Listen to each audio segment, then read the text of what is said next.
Olá, pessoal! Estamos começando mais uma edição do Bites à Mesa, esse projeto que é uma parceria entre o Pulse Hub e o Touch for Food. Eu sou a Malu, do time de comunicação do Pulse, e eu vou falar rapidamente sobre o Hub, para quem ainda não conhece a gente. Nosso Hub é uma iniciativa da Raizen, e a gente trabalha com inovação aberta, conectando startups a universidades, investidores, a Raizen, além de vários outros players do mercado, aproximando pessoas que tenham desafios a empreendedores com soluções inovadoras. A Raizen é uma empresa integrada de energia que trabalha em todas as etapas do processo, desde o cultivo da cana até a produção de etanol, açúcar e bioenergia, além da logística, distribuição e comercialização desses combustíveis. Hoje, meu parceiro aqui na moderação é um dos novos embaixadores do TFF, o Ariel, vai falar também para vocês sobre a organização, para quem ainda não conhece. Olá a todos. Bem, como a Lu falou, meu nome é Ariel, eu estou aqui como embaixador da Touch for Food, para os íntimos TFF. Nós somos uma ONG com a missão de criar um sistema alimentar mais inclusivo e resiliente.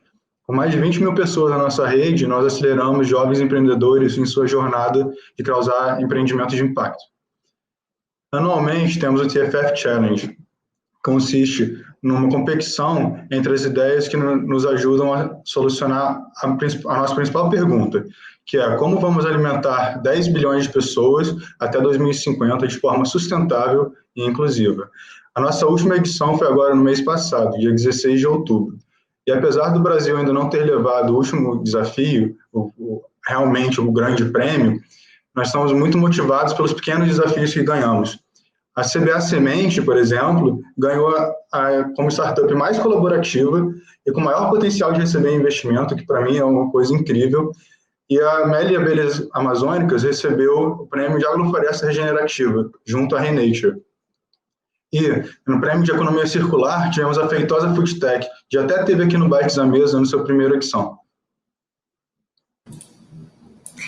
É isso aí, para quem ainda não conferiu essa primeira edição do Bites, vale a pena.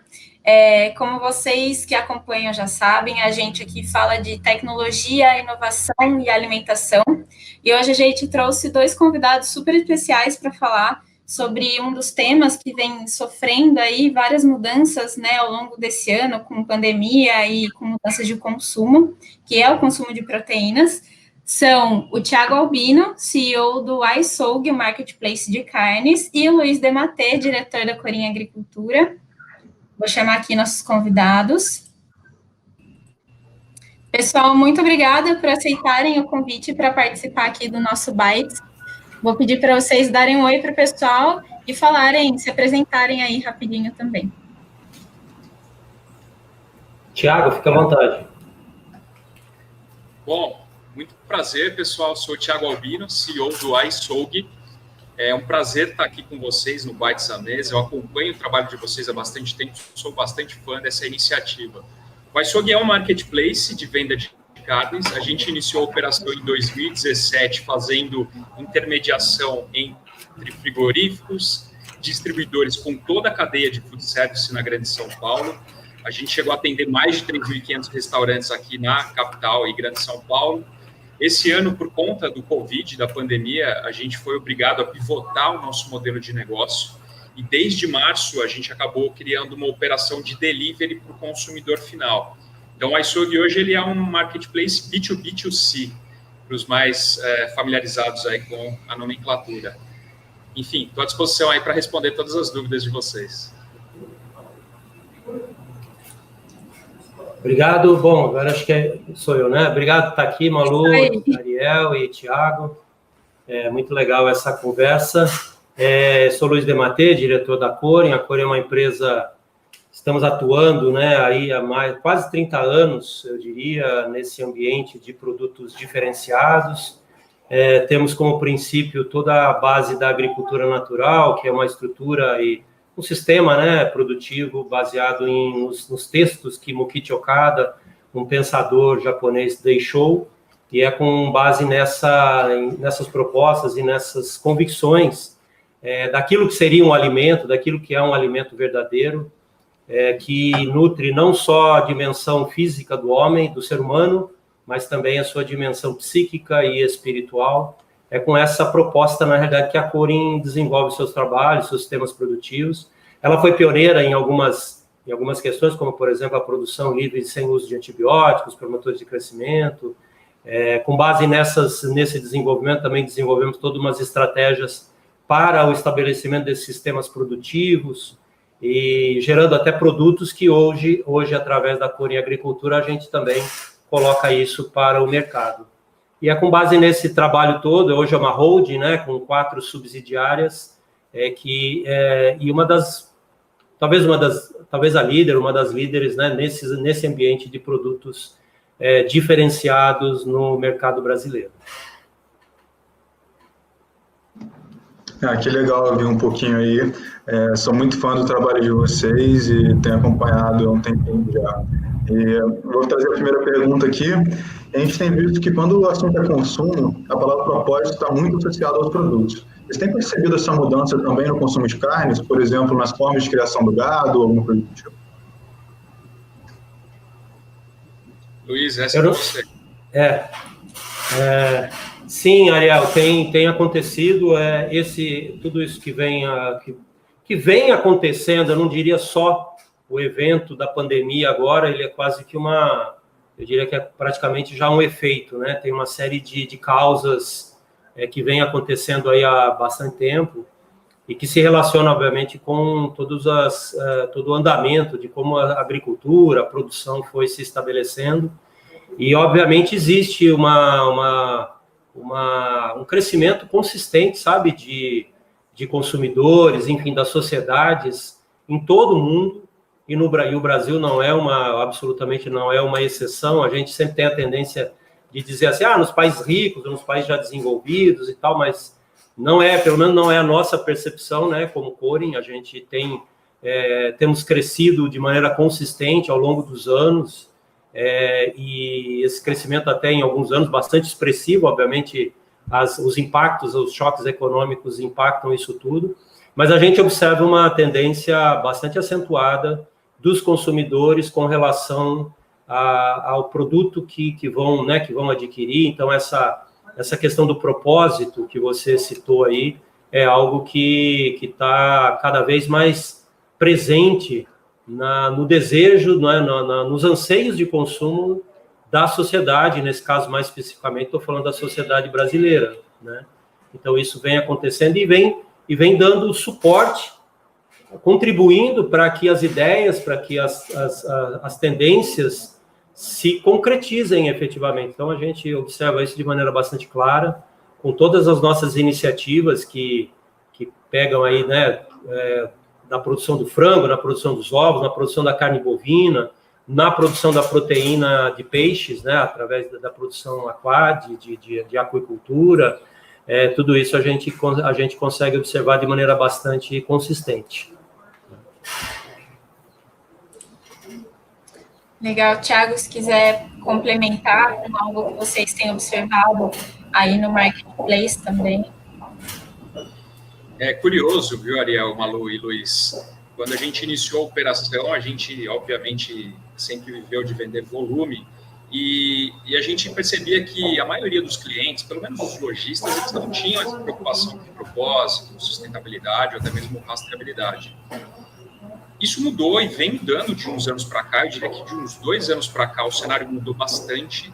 Era muito difícil você encontrar, por exemplo, carne orgânica. Agora já são, enfim... E a Corin foi muito pioneira nesse sentido, né, de trazer esse conceito, né, para o Brasil. E agora, enfim, já são várias empresas que se preocupam com isso. O nosso público aqui no Marketplace, eles têm praticamente exigido que a gente traga produtos de maneira orgânica, produtos veganos, produtos que tenham rastreabilidade, porque agora, o nosso público ele é um público mais high-tech, ele é um público mais tecnológico, e a gente percebe que essa galera tem uma preocupação muito grande. Da onde vem a carne, qual é a origem, é uma fazenda que tem preocupação com o replantio, enfim. Então, isso de fato cresceu. Então, a gente tem uma inteira aqui de produtos orgânicos e veganos justamente para atender essa demanda e essa preocupação dos clientes. Então, de fato, e agora, principalmente motivado aí com a pandemia, a procura por esse tipo de produto, ele disparou com a gente. Legal, vou aproveitar que vocês falaram aí do orgânico, né? Não sei se todo mundo que está assistindo a gente conhece, mas quais são as diferenças entre a proteína animal convencional e a orgânica? Eu posso falar. Também esqueci de falar no início, mas sou presidente da Câmara Temática de Agricultura Orgânica, né? As câmaras temáticas são parcerias, né? São colaborações, cooperações entre o setor público e privado, né? Que se estabelecem no âmbito do Ministério da Agricultura para contribuir, enfim, na questão de normas e todo esse trabalho institucional.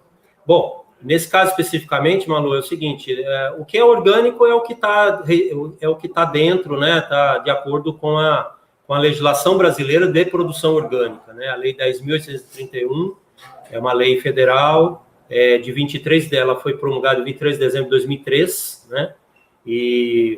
Mas ela só foi regulada mesmo em 2011, né? Em 1º de janeiro de 2011 foi o primeiro ano em que toda essa legislação passou a vigorar efetivamente através das regulações que são essencialmente as instruções normativas que o Ministério da Agricultura edita, né, e publica, né?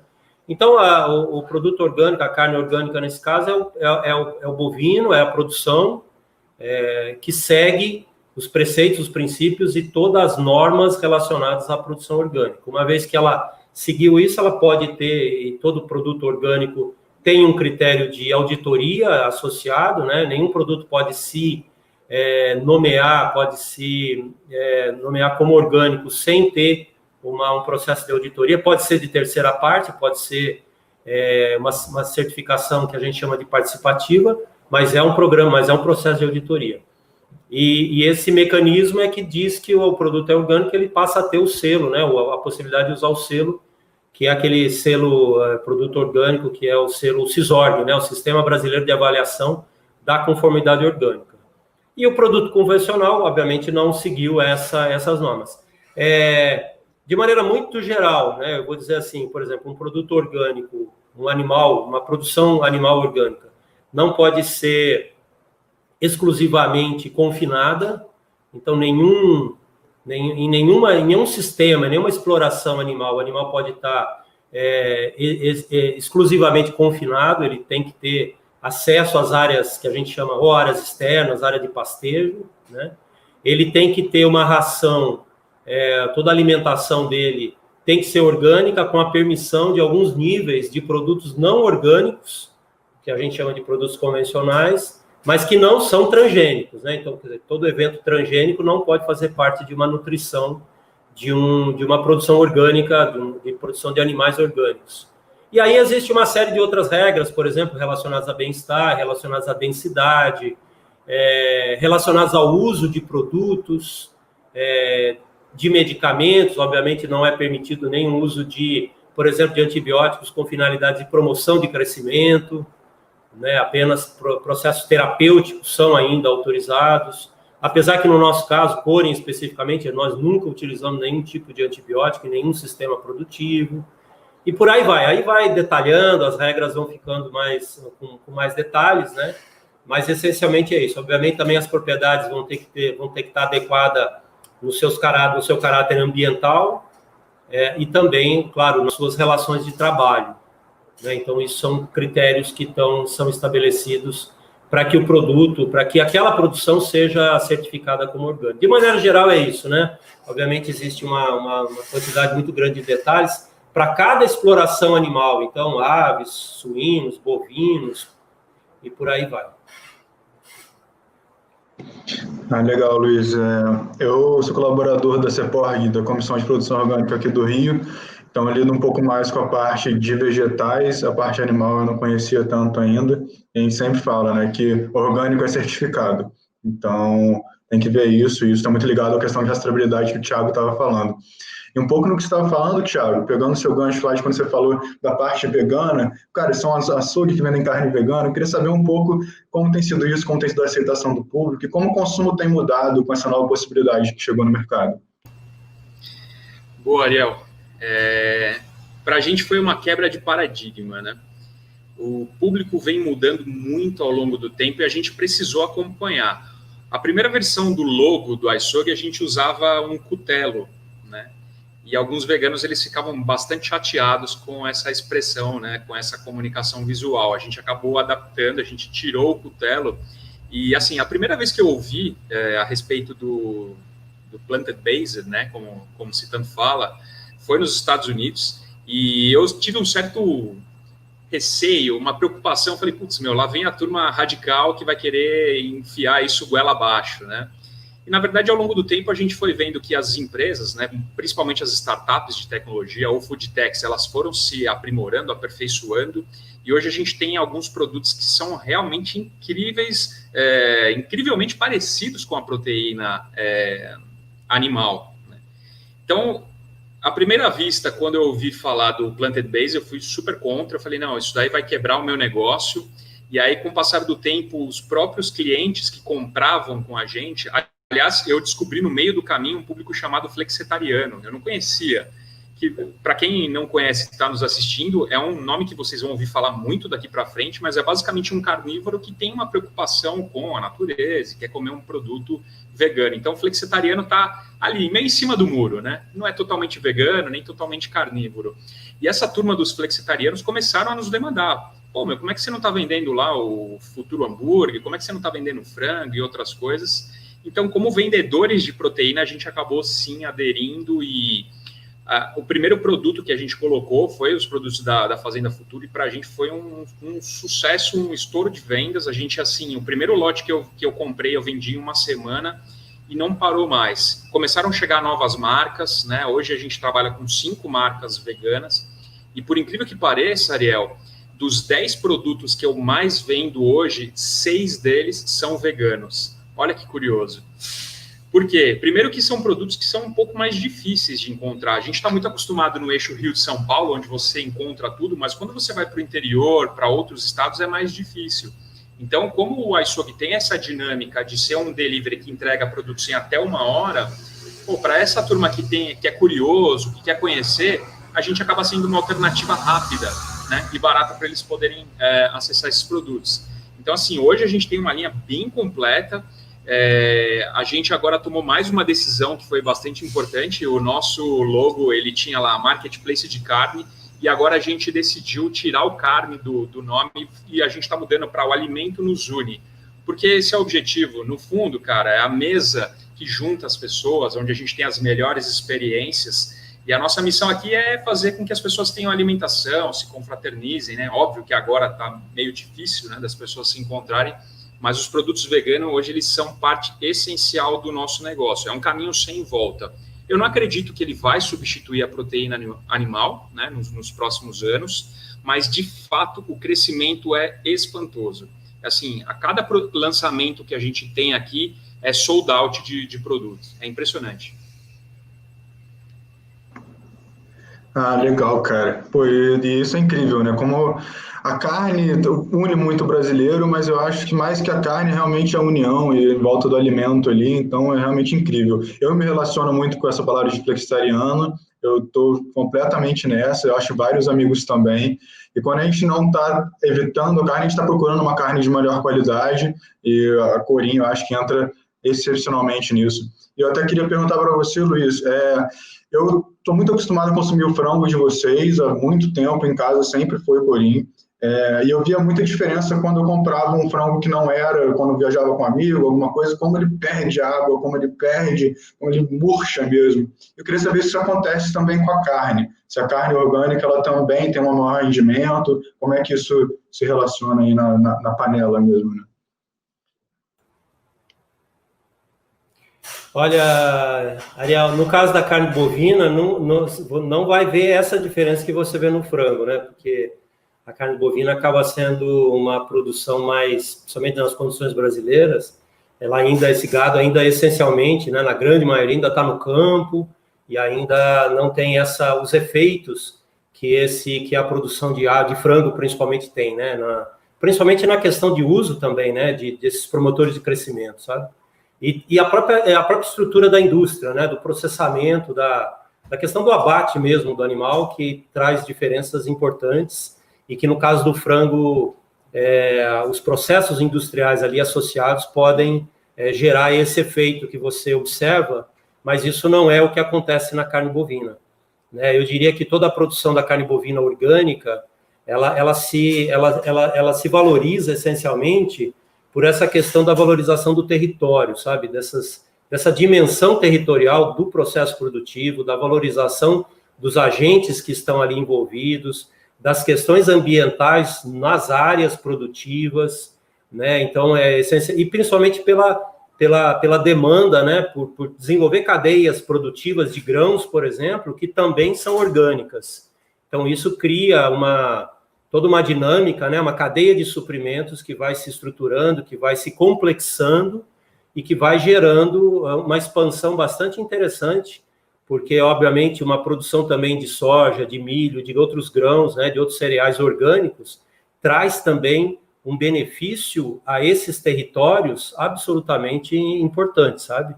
Então, na verdade, é como se fosse uma expansão de um modelo produtivo inspirado na natureza, né? Quer dizer, que busca na natureza as inspirações e as condições para gerar o sistema produtivo, e isso é muito interessante do ponto de vista até, de tudo aquilo que nos motiva, né? Eu, particularmente, sempre teve também essa formação, digamos, em pesquisa, e gerencio aqui e coordeno, né, os trabalhos de inovação, e é simplesmente fantástico, né? Quer dizer, é extremamente motivador nos relacionarmos com toda essa dimensão onde a gente sente que algo que está sendo feito, de fato, cria benefícios difusos, sabe?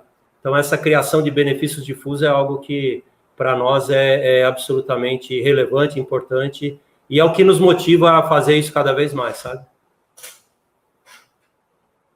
É bem interessante que, além da rastreabilidade do bovino em si, você tem a rastreabilidade do grão. Então, você sabe não só de onde a carne está vindo, mas também de onde o alimento que você está suplementando para aquele animal está vindo. Exatamente, exatamente. Toda uma cadeia, né? Essa cadeia de suprimentos que vai se complexando e juntando as peças é muito legal, né? A gente consegue criar uma rede muito interessante de agentes e participantes que buscam isso e que vão assimilando cada vez mais conceitos que trazem esses fenômenos de sustentabilidade de maneira pragmática, sabe? Acaba que a gente sai de um discurso, sustentabilidade, mas começa a caminhar num terreno assim que a gente consegue dar demonstrações mais objetivas de como esse processo de fato pode e ele é sustentável, né? Então é isso.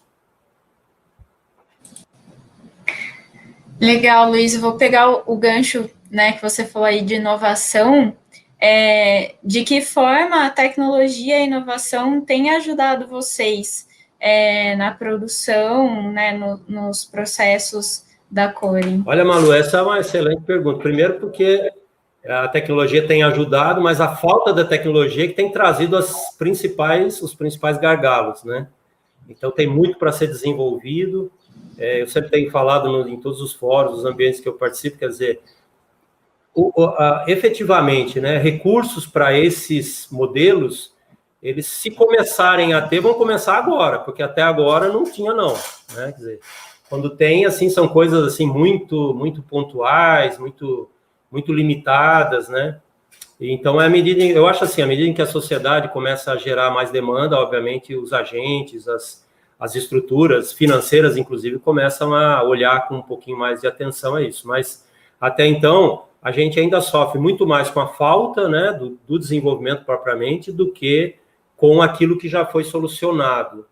Mas, obviamente, a gente, né, mesmo enquanto empresa, também o Centro de Pesquisa Mokichi Okada, praticamente é o primeiro centro de pesquisa em agricultura natural dedicado a isso, né, do Brasil, e um dos primeiros do mundo. Nós temos isso há 26 anos já aqui fazendo, e ao longo disso a gente desenvolveu o conhecimento, as tecnologias e o saber fazer que nós implantamos nas nossas produções, né? Então, por exemplo, um exemplo disso é aquilo que hoje são chamados de bioinsumos, né? Hoje tem, inclusive, foi lançado o chamado Programa Nacional de Bioinsumos. Eu fui convidado também, faço parte do chamado Conselho Estratégico do Programa Nacional de Bioinsumos, E nós fizemos isso há mais de 30 anos, sabe? Quer dizer, desenvolvendo tecnologias com base em micro-organismos, tecnologias biológicas para superar o não uso, por exemplo, dos antibióticos, dos promotores de crescimento, dos anticoxidianos, dos quimioterápicos e tudo isso, né? E foi conhecimento, grande parte empírico, e depois, quando a gente passou a ter um pouco mais de estrutura, isso foi sistematizado dentro de uma estrutura mais científica, com repetições, com estatística, com o pessoal voltando para a academia, fazendo mestrado, doutorado, etc., né? E foi aí que a gente foi desenvolvendo essas iniciativas, essas iniciativas se transformaram em conhecimento mais concreto para que a gente possa, né? E atingimos o nível produtivo que nós temos hoje, sabe? Hoje, por exemplo, a produção, para dar um exemplo, né? As produções de frango orgânico, por exemplo, elas têm um nível de eficiência produtiva fantástico. Também as produções do gado orgânico, nas condições que nós temos lá do Pantanal sul-mato-grossense, também tem uma produtividade muito, muito interessante, né? E é com base nesses conhecimentos que nós fomos resolvendo essas questões. Que legal. Eu não sei se vocês trabalham em conjunto com eles, mas eu vi um artigo da WWF que, na verdade, em alguns lugares do Pantanal, eu acho que é o caso de vocês, a pecuária ajuda a preservar o ambiente, né? Porque ele está inserido realmente naquele meio com uma visão mais sistêmica, uma visão mais natural da forma de criar o animal.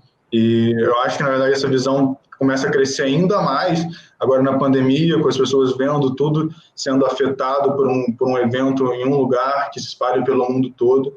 E imagino que isso tudo, as pessoas mais em casa, pensando mais nisso, está mudando muito o padrão de consumo.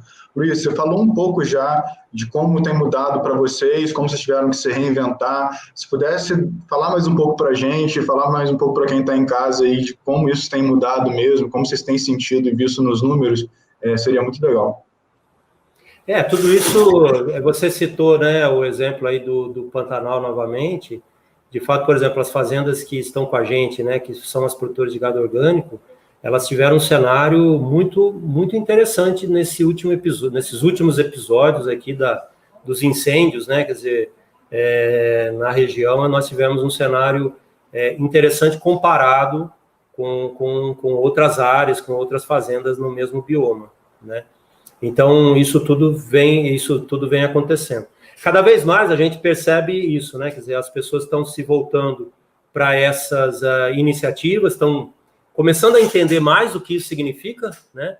Não é só uma questão de tira uma coisa, põe outra, substitui um produto químico por um produto biológico, não é isso. Quer dizer, tem toda uma dimensão muito maior, muito mais complexa, né?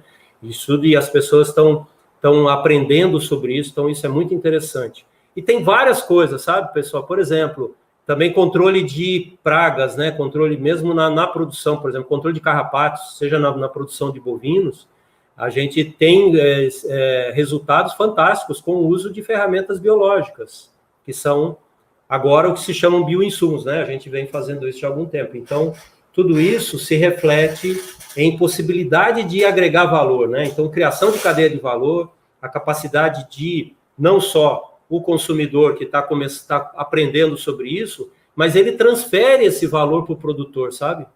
Esse valor vai sendo transferido para o produtor. Então, a gente vai valorizando o campo, vai valorizando essa dimensão do agricultor, que sempre ficou assim, só de bastidor, né? Mas ele começa a entrar e ficar mais um protagonista do processo.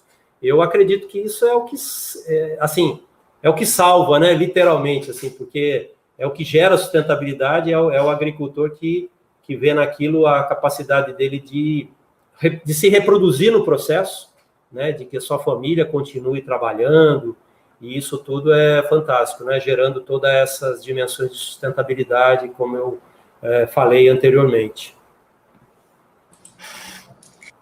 Legal.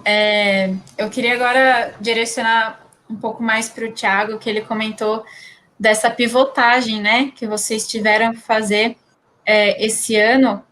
Vocês tiveram um desafio, mas identificaram uma oportunidade, né, no meio desse desafio. Queria que você contasse para a gente como é que foi essa transição e como é que está sendo, assim, para vocês depois já de algum tempo com o marketplace?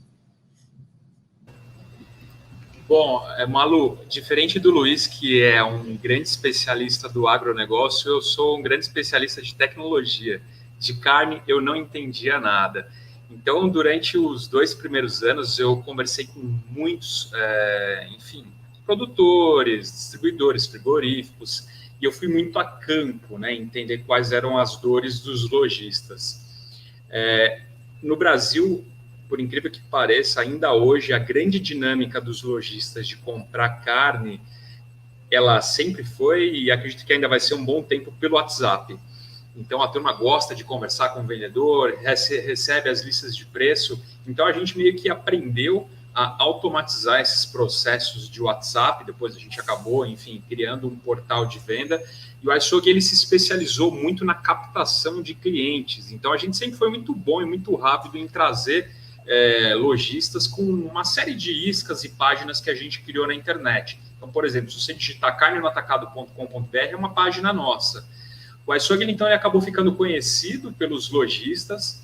A gente vinha numa dinâmica até fevereiro de um crescimento de 300, 400 novos compradores por mês. Então, para a gente estava nadando de braçada, porque venda 100% online, sem a necessidade de vendedor ir até a ponta. A gente tinha tudo para continuar crescendo esse ano, e o objetivo desse ano era sair de São Paulo e ir para outras capitais. Com a chegada do Covid, foi a coisa assim, de 1 para 2 semanas, no meio de março, as nossas vendas caíram 95%. Foi um negócio assim brutal. E não foi o tipo de coisa, o lojista ele deu um tempinho. Não, grande parte dos clientes que a gente atendia, esses caras, infelizmente, eles quebraram. Então, a gente ficou assim, num limiar que era, se a gente não pivotar agora e começar a atender o cliente final, a gente vai quebrar. Só que, até por ser de tecnologia, a gente sempre teve uma estratégia de coletar leads na página principal do iSogue. Então, assim, no ano passado, só como um exemplo, nós tivemos 2,5 milhões de acessos no site do iSogue. Mesmo sendo uma empresa assim, desconhecida da grande massa, muita gente nos procurava porque achava que ia comprar para casa. Então, a gente foi coletando leads, a gente sempre dava aquela mensagenzinha chata, infelizmente eu não atendo o seu CEP, porque o foco estava no B2B, mas a gente gerou uma massa crítica que quando, enfim, teve esse fechamento, o que a gente fez? A gente pegou alguns açougues que eu já fornecia carne para eles, a gente chamou para a mesa e foi coisa assim, de 1 semana. Começamos na segunda-feira, na sexta-feira o projeto já estava implantado em produção e no sábado eu já estava fazendo entrega. Então, assim, para a gente não foi uma melhoria, uma feature a mais na empresa, foi pivotar ou quebrar. Graças a Deus deu super certo, rapidamente a gente começou a fazer São Paulo, Rio de Janeiro, e hoje, depois aí de 7 meses, né, que a gente lançou esse serviço, a gente está em 83 cidades, basicamente em todas as capitais e cidades vizinhas no Brasil inteiro. Isso até complementando a pergunta anterior, né, assim, quanto a tecnologia ela vem ajudando de maneira geral o agro. A tecnologia ela é um motor, né, que faz com que as pessoas tenham acesso a mais informação, tenham acesso a mais produtos, mais agilidade. Era até curioso, Malu, porque quando os primeiros clientes nos procuraram, eles ficavam assim, fazendo perguntas do tipo, mas a carne não vai estragar quando você mandar pelos correios? Então, o pessoal tinha até uma visão bastante equivocada, né, do que era, porque não existia essa cultura de venda de carne pela internet. E agora acredito que, principalmente motivado pela pandemia, essa barreira que existia, ela foi quebrada. E agora é saber administrar, saber explorar. A gente tem visto um movimento, né, dos grandes produtores, as grandes marcas, elas estão investindo muito em internet. Acredito que também é o caso da Corin. E para a gente é um caminho sem volta, né? Agora é se estabelecer e continuar crescendo. Que legal, vocês identificaram todo um novo modelo a partir da necessidade, né? Então, fazendo maior sucesso aí. Pessoal, aqui no Bites à Mesa, a gente troca muita informação, mas a gente também tem a hora da mão na massa. Então, nós propusemos um desafio aí para a Juliana Kini, que é CMO do iSogue, nossa companheira já de longa data do Pulse, para que ela preparasse aí um frango vegetal. A Ju, além de ser CMO do iSogue, é também fundadora do Blog da Carne, Então, preparem aí bloquinho de nota e anotem a receita que ela vai passar para a gente. Olá, meu nome é Juliana Kini, eu sou CMO e sócia do iSoug, também sou fundadora do blog da carne. Gostaria de agradecer a oportunidade de participar do Bites à Mesa, o evento aí organizado tanto pelo Pulse, quanto pelo TFF, pelo Skylar, entidades aí, empresas que eu admiro bastante. E, bom, o convite foi para eu justamente fazer um preparo aí de alguma carne vegana, né, de alguma opção de proteína vegana. E eu trouxe aqui para vocês uma receita que eu costumo muito fazer com frango, né, com proteína animal, e trouxe uma opção vegana dela, né, até uma receita da minha mãe aí, a gente faz bastante. É um frango com milho, com alguns vegetais, super saudável, gostoso para agora que tá verão, que tá calor. E bom, eu tô aqui com os ingredientes, vou mostrar aqui para vocês. Eu tenho um produto aqui à base de ervilha, né, um frango de proteína vegetal feito de plantas. Temos aqui também tomatinhos, né, um tomate picado, cebola roxa, pode ser cebola normal também, mas eu prefiro a roxa. Alho poró, acho bem gostoso, principalmente com tomate, fica super saboroso. Cheiro verde e milho. Então o primeiro passo é ligar aqui a frigideira, né, ligar o fogo para a frigideira esquentar. Frigideira, eu sempre falo que quando você começa a sentir aqui, sem tocar, tá, gente? Você começa a sentir que tá bem quente, é hora de colocar. Vou deixar no fogo médio. Enquanto isso, eu vou tirando aqui o frango da embalagem. Então aqui tem 3 peças.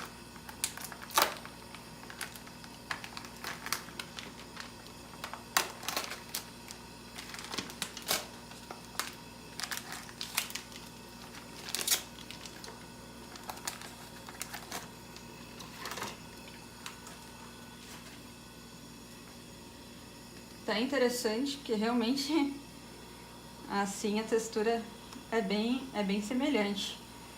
Bom, vou deixar aqui, tá esquentando. Enquanto isso, vou colocar já um fiozinho de azeite.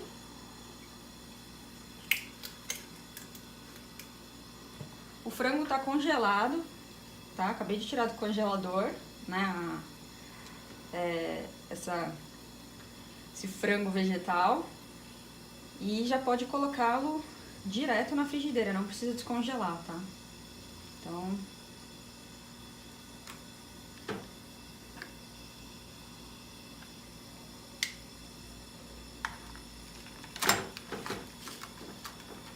vou colocar aqui.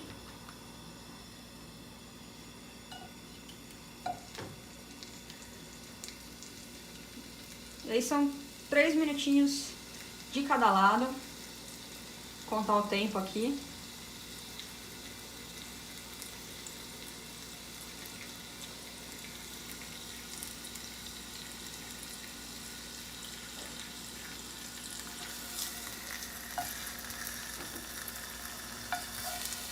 Vou começar só com um, porque a frigideira ainda não tá na temperatura ideal. Ela tá esquentando. E aí eu já vou colocar os outros.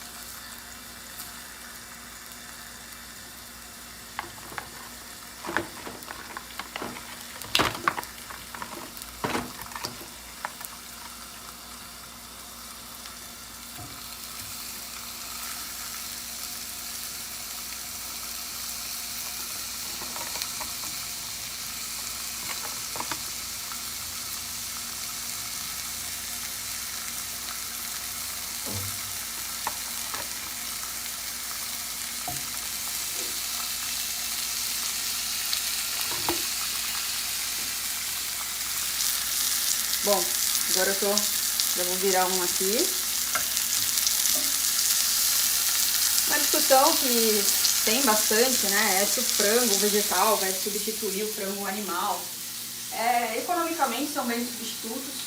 mas a gente tem aí uma população de 10 bilhões de pessoas para alimentar até 2050, então a gente tem mercado para todo mundo, né? A gente tem uma necessidade muito grande de produzir cada vez mais proteína, não só produzir, né, mas facilitar o acesso à população à proteína. Então, eu não vejo isso como uma disputa, né? Eu vejo isso como um alimento importante aí nessa corrida para alimentar a população mundial que está crescente, né? E a gente tem um desafio realmente muito grande, né, de aumentar a produção com produtividade, com eficiência, sem usar, né, sem aumentar o uso da água, sem aumentar o uso de solo. Então eu vejo isso como e também facilitar o acesso à população muito carente à proteína, né? A gente está hoje com um problema no Brasil, por exemplo, que os frigoríficos estão fazendo férias coletivas no Mato Grosso porque não tem boi, né? Então a gente não pode ficar dependendo de apenas uma proteína, considerando que a gente tem uma população de 10 bilhões de pessoas para alimentar até 2050. Então eu vejo isso sim como, claro que acaba havendo concorrência, enfim, mas a inovação está aí. E a gente tem que aprender também como essas empresas de proteína vegetal estão se posicionando, como elas estão inovando, como elas estão comunicando ao consumidor, para também, né, melhorar cada vez mais em questão da proteína animal também, né, melhorar a comunicação, melhorar a inovação, a tecnologia. Então vou dar mais uma viradinha aqui, ó, tá até crocante. E aí eu já vou abaixar um pouco o fogo. Eu gosto dessa casquinha. E aí, vou abaixar um pouquinho o fogo, vou colocar cebolinha.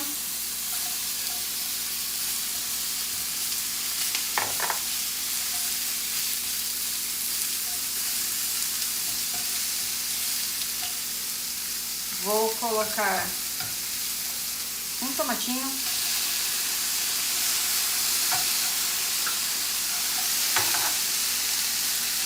Mais um pouquinho de azeite.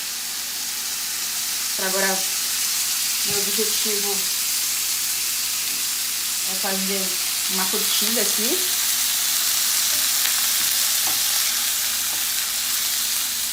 Milho.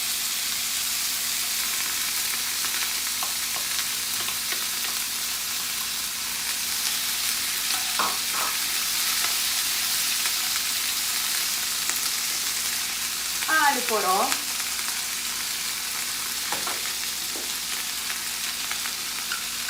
E cheirinho verde. Olha que colorido. Que gostoso.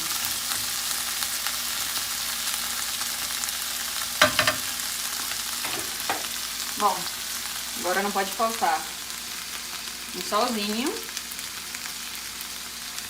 a gosto. Eu não gosto de colocar muito sal, ó, sobrou um pouquinho de cebolinha. E pimenta do reino, também a gosto. Aí, pimenta do reino, eu já dou uma abusada, porque eu adoro.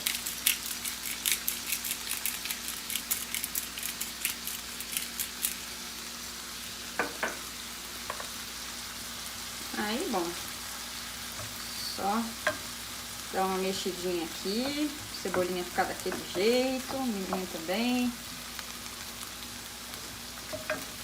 E opa! Uma refeição bem nutritiva.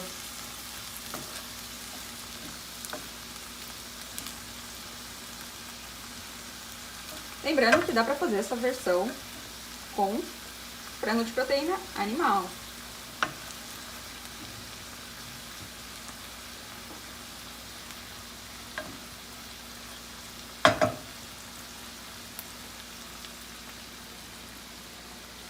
Bom, agora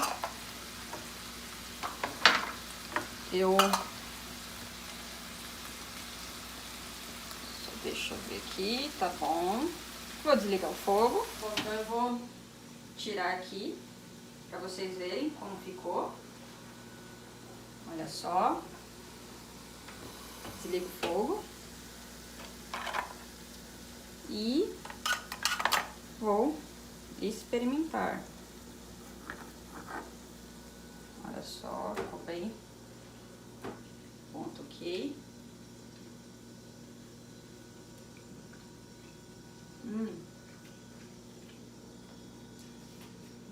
Bem saboroso, textura bem gostosa mesmo.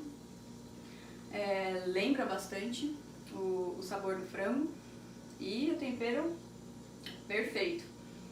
Então, gente, é isso. Lembrando que dá pra fazer essa receita também com frango de origem animal. É uma receita, como eu comentei, super saborosa, gostosa pro verão. E, bom, só tenho que agradecer aí ao Pulse, ao TFF, ao Skylar pelo convite para o Bites à Mesa. Gostei muito de fazer essa receita. Pena que a gente não pode estar junto, né, nesse momento, mas saiba que estamos próximos aí mesmo à distância. Muito obrigada em nome do iSogue, do Blog da Carne. E é isso, espero que tenham gostado. Nossa, realmente, pô, receita incrível. Eu estou entrando aqui no iSogue para pedir minha carne, porque preciso fazer essa receita. Tô brincando, mas queria agradecer muito vocês, Luiz e Thiago. Eu acho que o Luiz trabalha aí muito com inovação em processo mesmo, de produção lá na ponta, abastecendo o Thiago, que vem com toda a inovação em tecnologia aí para entregar isso para o consumidor e fazer a nossa vida mais fácil aqui em casa, sem precisar ir para a rua, sem precisar se arriscar, e tendo uma maior variedade de produtos ali na palma da mão, né? Eu estou sempre com o meu celular, eu acho que vocês também, então entrar e pedir não é algo tão complicado. Queria agradecer muito vocês, acompanho o trabalho já da empresa há um tempo e vamos seguir junto aí, que é isso. Um futuro mais sustentável junto com a gente. Obrigada, pessoal, novamente aqui. Ariel pela moderação, Luiz e Thiago para aceitarem o convite. Deixo o espaço aberto para vocês deixarem aí um recado, uma mensagem final para quem está assistindo a gente. Vai lá, Thiago. Bom, pessoal, muito obrigado pelo convite. Foi um prazer, né, conversar com vocês. Pegando o gancho aí do Ariel, vamos deixar o Luiz e a Coren continuar fazendo esses produtos maravilhosos, mas a entrega da última milha fica por conta do iSogue, tá bom? Então, se vocês quiserem conhecer, é só entrar em iSogue.com que a gente entrega na casa de vocês. Muito obrigado. Obrigado, Malu, Ariel, Thiago, um prazer estar aqui com vocês, todos os ouvintes aí, né, o pessoal que vai estar assistindo o programa. É isso, nós estamos, assim, nosso grande objetivo, de fato, é promover sistemas de produção que sejam cada vez mais adequados a tantos e tantos anseios, né, da sociedade do Brasil e do mundo. Temos, assim, alguns projetos que estão caminhando para outros países, e é isso, encontrar, e é perfeitamente possível, né, a gente está conseguindo demonstrar a possibilidade, efetivamente, de fazer produção de uma maneira mais correta, mais adequada, e esperamos que todos vocês, todas as estruturas possam, de fato, puxar essa demanda de tal forma e conscientizar, sobretudo, a sociedade, os consumidores, porque nós precisamos, os agricultores, efetivamente, os produtores precisam disso para que todo o sistema, todas essas cadeias possam se estruturar, possam se sustentar e que a gente possa caminhar de maneira mais adequada aí para o futuro. Muito obrigado a todos. É isso aí, pessoal. Continuem acompanhando a gente aí pelo YouTube e até o próximo Bites à Mesa.